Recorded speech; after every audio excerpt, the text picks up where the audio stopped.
सास नंबरी बहू 10 नंबरी। पूरे घर में मालती देवी का हुक्म चलता था।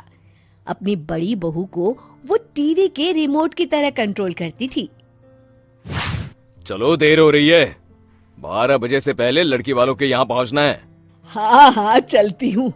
मैं तो भगवान से बस ये दुआ कर रही हूँ कि जिस तरह मेरी बड़ी बहू मेरी मुट्ठी में है, उसी तरह मेरी छोटी बहू भी मेरे इशारे पे नाचे। अरे भगवान, भला इस घर में किसकी हिम्मत है जो तुम्हारे खिलाफ जाने की हिमाकत करे। इस तरह मालती देवी अपने छोटे बेटे की भी शादी कर देती हैं। मालती की छोटी बहू फैशन डिजाइनर का कोर्स करके आई थी। उसका सपना था कि शादी के बाद वो अपना खुद का बुटीक खोले। एक दिन, क्या बात है छोटी, तू तो एक से बढ़कर एक डिजाइन बना लेती है। इसमें कौन सी बड़ी बात है दीदी? आप चाहे तो मैं आपको भी सिखा सकती हूँ। हाँ, फिर हम दोनों मिलकर एक बुटीक खोल लेंगे। लेकिन दीदी, उसके लिए तो बहुत पैसे लगेंगे। हाँ तो क्या हुआ, पैसे माँ जी से ले लेंगे। हाँ हाँ, मेरे पास तो पैसों का पेड़ है ना, तोड़ के तुम दोनों को दे दूंगी।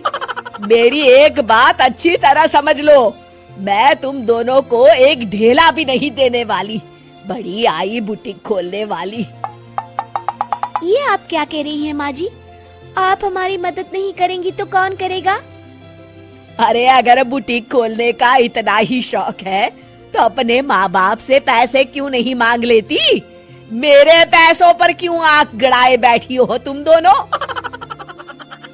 इस तरह अपने इरादे स्पष्ट करके मालती देवी वहाँ से चली जाती है। अरे ये क्या दीदी, माँ जी तो साफ मुकर गई। अब हम क्या करेंगे? तू चिंता मत कर, बुटीक तो खुल के ही रहेगा। कहते हैं कि घी जब सीधी उंगली से नहीं निकलता तो उसे उंगली टेढ़ी करके निकालना चाहिए। माँ जी अपने आप को समझती क्या है? पूरी सोसाइटी जानती है कि माँ जी ने अपनी सास को घर से निकालकर उनकी दौलत पर कब्जा कर लिया है। हाँ दीदी, अब तो जैसे को तैसा करना पड़ेगा।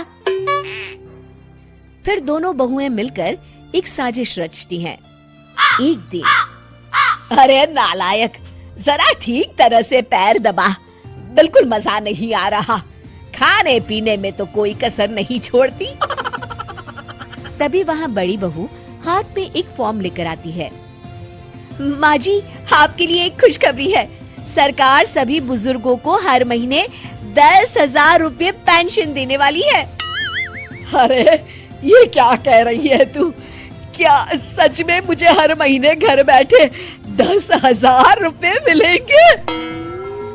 हाँ माँ जी, दीदी सच कह रही है। कल टीवी न्यूज में इस बारे में बता रहे थे।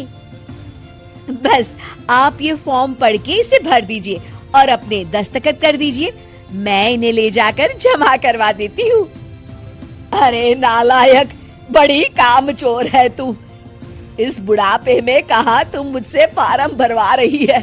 खुद ही भर ले, मैं दस्तखत कर देती हूँ।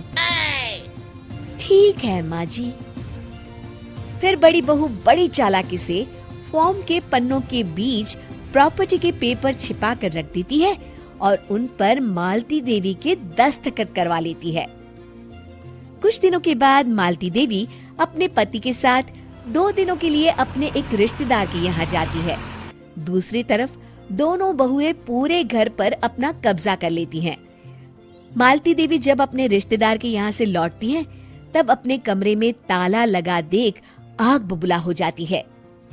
अरे नालायको, मेरे कमरे में इतना बड़ा ताला किसने लगाया है? माँ जी, ये कमरा तो मैंने अपने बेटे रोहन को दे दिया है और आज से आप बाहर कोने में जो छोटा कमरा बना है ना, वहाँ रहेंगी।